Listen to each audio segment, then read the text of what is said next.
Welcome to the deep dive. We're here to plunge into some really fascinating material and hopefully come back up with those vital nuggets of insight. Today we're taking on something huge, a foundational concept really that shapes billions of lives. But it often carries these layers of misunderstanding. We're talking about din. Yeah, din. Yeah. Many of us think we know what it means, like we have a definition in our heads. But what if the true original Quranic meaning, its essence, has been, well, obscured, maybe even changed over the centuries by interpretations, culture? Our guide for this is Professor Muhammed Nur DOİ'An's work, Qur'an'ın Din Dedi, which translates pretty directly to what the Quran calls din. And this book, it really promises to strip away those layers, get back to the original semantic circles of this crucial word, maybe help us see it fresh. That's definitely right. Professor DOİ'An's central point is that history, various factors have often led to a kind of vulgarization, that's his term, a reduction, a distortion of these core Quranic terms. They get stripped of their original, really profound meanings, and we're left with these, well, shells, basically. So our deep dive today, using his work, is about understanding what the Quran truly meant by din. It challenges the assumption that how we see it now is automatically aligned with the divine intent. He actually argues that for many people, the concept of din today sadly clashes with Allah's original message. It can become a source of hardship, not ease. Okay, so our mission is pretty clear then. Uncover the Quran's pure, sort of unadulterated take on din, explore its meanings which sound like they're diverse but connected, and importantly, see how it stacks up against what Professor DOİ'An calls these fabricated dins. These human-made systems that he argues make life feel tougher, scarier, and less freeing than the actual divine path. Okay.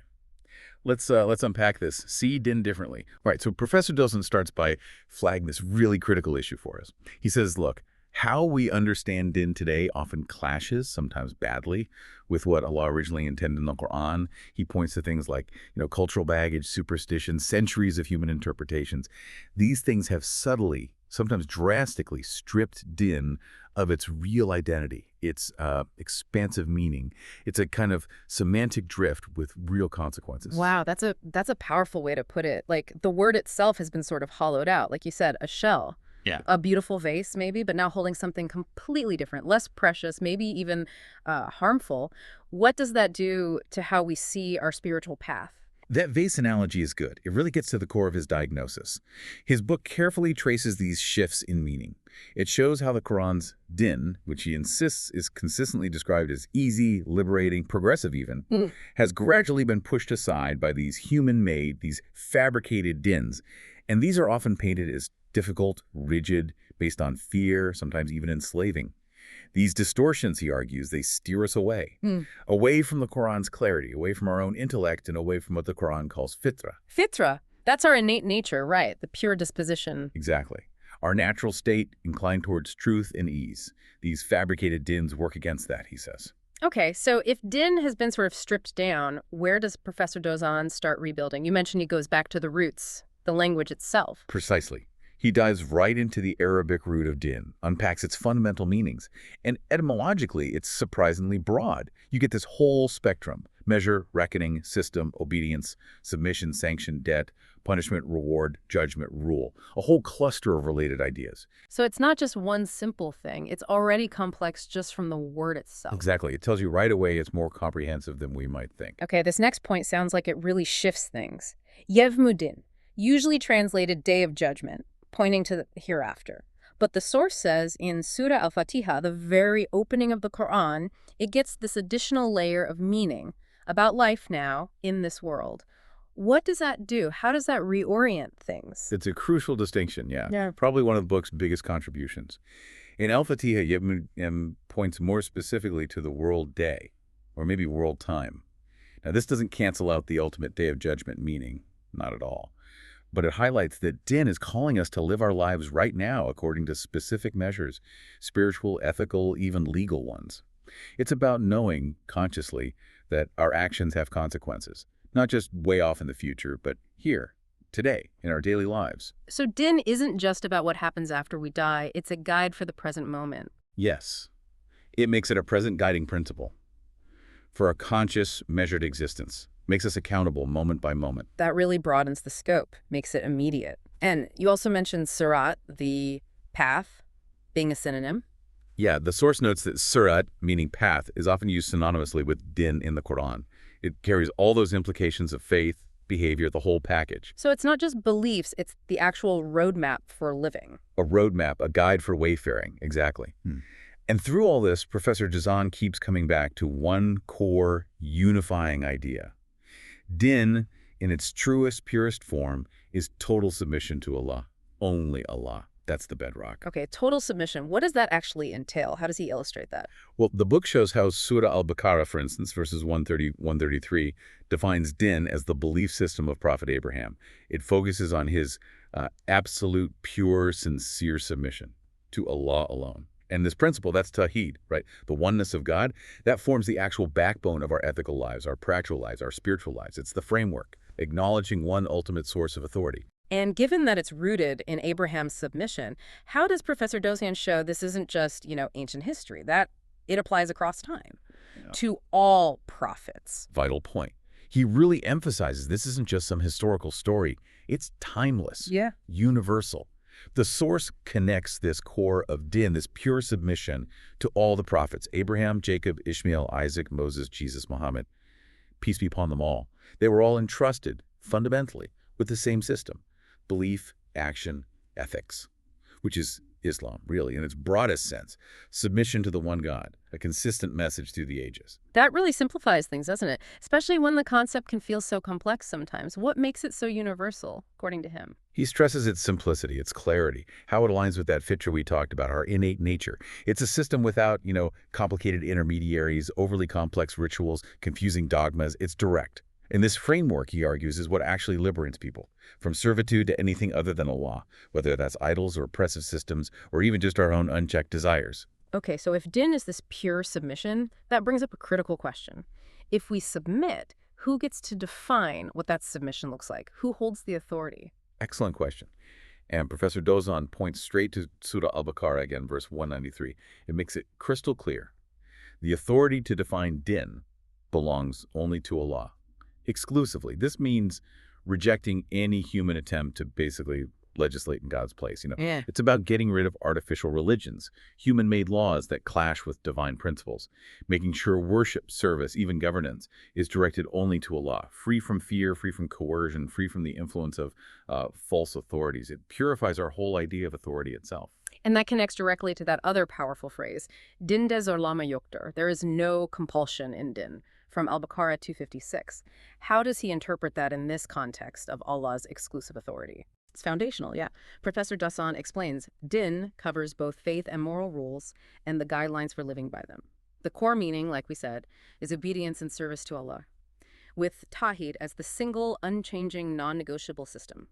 So no compulsion in din means real faith, real submission has to come from conviction, not force. You can't coerce belief. It's about rejecting tag, any kind of satanic power, false authority, anything that tries to compel belief or obedience against Allah's way, and submitting to Allah alone, freely, willingly. This ties right into Hudallah, God's guidance. Din is the system built by this guidance, like we see in verses like Al-Imran 72-74. It's meant to be a path to freedom, not coercion. Okay, so Professor DOÐAN paints this picture of Allah's original din, but then he contrasts it sharply with these fabricated dins. Can you unpack that contrast? How do they differ in their impact on us? Well, it's a very sharp contrast he draws, often quite poignant. Allah's din is described as fundamentally easy, liberating, broadly permissible, actually, with only a few specific no-go areas. He even calls the Quran a freedom manifesto in places. Think of Surah Al-Ma'idah, verses 3-4. All good things of life are made lawful for you. The few prohibitions, like avoiding carrion or the sacrifices made to idols, they're primarily there to protect us, our health, our dignity, our spiritual well-being. The source really stresses that in Allah's din, the default is permission, halal, with just a limited number of prohibitions designed for our good. It's about making life flow, not boxing it in. So the default setting is yes, with just a few necessary no's. Exactly. Like a huge open field, but with, a couple of clearly marked fences near dangerous cliffs or something. That's the image.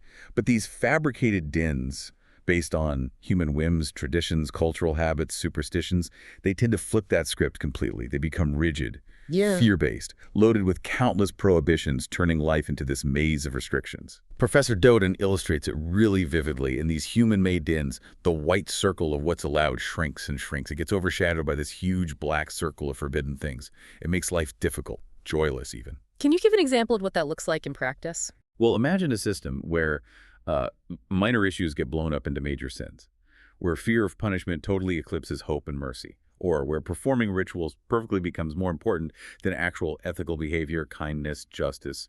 He argues these fabricated dins often end up stifling creativity, discouraging critical thinking, creating inner conflict for people, instead of bringing that peace and harmony the Quran talks about. Surah Al-Ma'idah, verses 51-58, even talks about taking leaders from outside Allah's path as straying from din. It emphasizes where our loyalty should lie with Allah and believers, not just, cultural ties. And then there's that verse in Surah Al-An'am 70-72 about people taking play and entertainment as their din. That's a really striking image, basically swapping real purpose for distractions. It is, and it links directly to that critique in Surah Al-Imran, verse 23, about false beliefs leading to a betrayal of din. Professor DOÐAN explains this as, essentially, making up a religion based on your own desires or invented traditions, instead of following divine guidance. It's like, Allah gives you this perfectly clear GPS, but you decide to follow a map you drew yourself based on rumors or what feels good right now. You're going to get lost, right? Stray from the pure din. Okay, it feels like din isn't just this standalone concept in the Quran. It's tied closely to other key ideas like salat and taqwa. How does Professor DOÐAN weave these together? That's a great point, and yeah, it's central to his argument. The source highlights this incredible semantic consistency in the Quran. Din is often used almost interchangeably or very closely connected with salat and taqwa. Yeah. They're not separate boxes. They're part of this deeply coherent, interconnected system. Each one reinforces the others. Now, salat, usually translated as ritual prayer, does the source really push beyond that common understanding? Oh, yes, significantly. Professor DOÐAN argues that verses like those in Surah Al-Ma'idah 57-58 and Al-Hajj 77-58 equate salat with upholding the din, or upholding tawhid. This totally reframes it. It's not just a static personal ritual you do by yourself. It includes active participation in the struggle, the effort to establish Allah's din in society. It becomes a dynamic, conscious effort towards justice, truth, community well-being. Wow, so that really lifts salat from just a personal act of worship to something much bigger, a societal mission almost, active engagement. It absolutely does. And to really hammer this home, the source looks at that controversial verse in Surah Al-Anfal, verse 35. It talks about the salat of the polytheists. Wow. He clarifies, look, this wasn't ritual prayer like we know it. It was their actions of protest, obstruction, against the Prophet's call to establish din, things like whistling and clapping to drown him out, in defiance. Understanding that interpretation is crucial, he says, to grasp the dynamic, comprehensive nature of salat, and to avoid reducing it to just, physical movements. That's a fascinating way to look at it.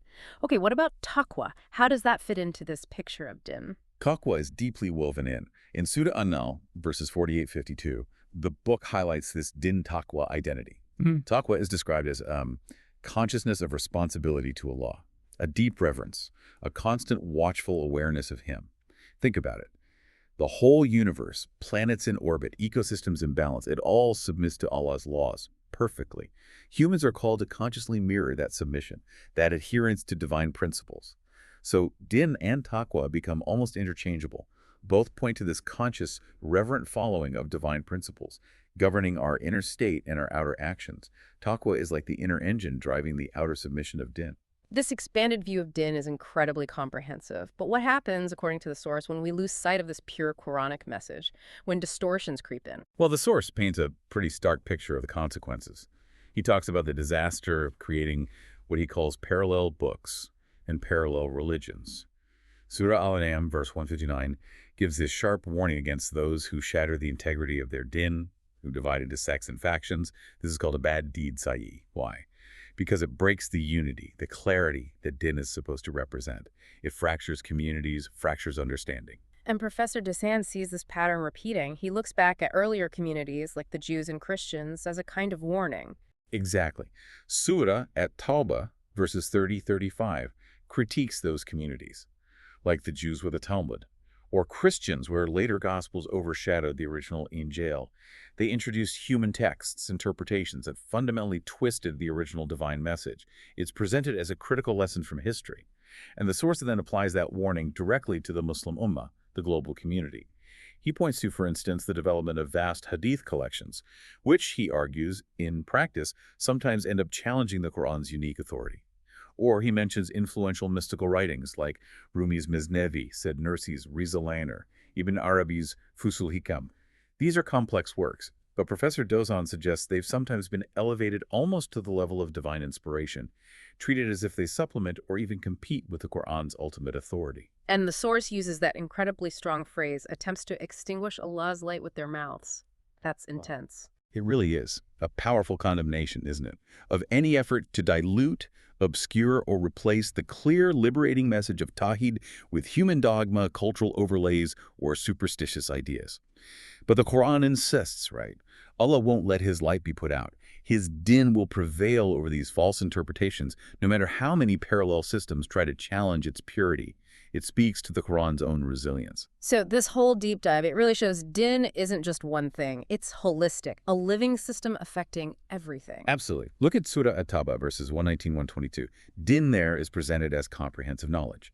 Cover material stuff, spiritual stuff, legal, social, political aspects, everything. That phrase, liyatafiqhu fi din, often translated as getting a deep understanding of din, it's a call for serious intellectual engagement across all these areas. The goal, to use this divine guidance to illuminate societies, to build a system of values that genuinely protects and uplifts humanity. So it's not just what should I believe, it's how should we live? How should we structure society? How do we approach science, economics, everything? Exactly. That's profound because it means din isn't locked away in the mosque or just for personal piety. It actively shapes how we engage with the world. Our economic choices, environmental stewardship, scientific exploration, social justice work. It's all informed by din. They're not separate compartments. They're interconnected paths to seeing Allah's signs everywhere. It means bridging the spiritual and the everyday, seeing them as one coherent reality, not constantly in tension, the material and non-material, eliminated by the same light of din. That's a truly integrated way of seeing things. And as the source stressed from Surah Yunus, all roads in this authentic din lead straight back to Tawhid. It's like the main power station for the whole city. Powerful metaphor, yeah. Try to bypass Tawhid, ignore the oneness of God, and the city just descends into darkness. Chaos. Confusion, the unity of God, which means the unity of purpose, the unity of the system, that's the core. Everything flows from there. Wow, what a journey into the heart of din. We've really seen how Professor DOÐAN's work pushes us, urges us to maybe shed some of those layers of interpretation built up over centuries. To get back to the Quran's direct and, importantly, liberating message, din, in its purest sense, is Tawhid, complete, sincere submission to Allah alone, covering faith, ethics, society, knowledge, everything. A path that's meant to be easy, progressive, genuinely freeing. And it really hammers home that the Quran is the sole ultimate authority for understanding this din. Free from human distortions, those parallel texts, superstitious additions. It's a call for critical thinking, isn't it? For deep intellectual engagement with the text itself, and maybe rejecting attempts to overcomplicate what Allah made inherently simple and clear. Yeah, this totally reframes things, not just our personal faith journey, but our role in the world. Moving from just, passively receiving dogma to being active participants, working towards a just, harmonious order. It's such a powerful reminder that our din should actually make life simpler, not more complex, easier, not harder. Definitely. And that crucial takeaway, Allah's din is free from haraj. That word means difficulty, hardship, unnecessary burden. So it implies freedom from confusing dogma that hides the truth, freedom from pointless ceremonial burdens that kill joy, freedom from that kind of self-torturing asceticism that goes against our fitra, our nature. It's a din designed to fit human nature perfectly, to help us grow, to bring ease, not constant struggle, into every part of life. So, okay, we have to leave you with a thought here. If din is meant to be this safe haven, this ark, like the source suggests, a vessel for security, for guidance through rough waters, are you, listening now, seeking refuge in that authentic Quranic embrace? Or have maybe cultural tides, traditions, those fabricated ideas drifting you towards a different shore, maybe a less secure one? What really stood out to you from all this today? How might it shift your own understanding of din? Thank you for diving deep with us today. Until next time, keep exploring, keep asking questions, and keep learning.